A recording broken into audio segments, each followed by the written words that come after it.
ស្វាគមន៍មកកាន់ Channel ឆ្នោតនាគនាំលាភរបស់ Admin ថ្ងៃនេះ Admin មានលេខតម្រុយល្អៗរបស់ឆ្នោតយួនសម្រាប់ចែកជូនពុកម៉ែបងប្អូននៅថ្ងៃទី19 ខែ 11 ឆ្នាំ 2025 នេះ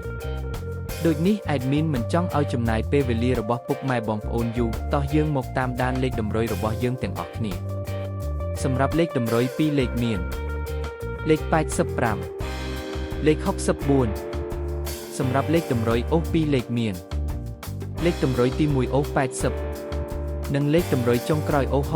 60សម្រាប់លេខតម្រុយ3លេខមាន315គុណ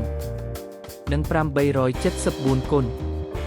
សម្រាប់លេខតម្រុយថ្ងៃនេះ Admin សូមជូនពរឲ្យពុកម៉ែបងប្អូនជួបតែសំណាងល្អទាំងអស់គ្នាហេងមានលាភមានជ័យ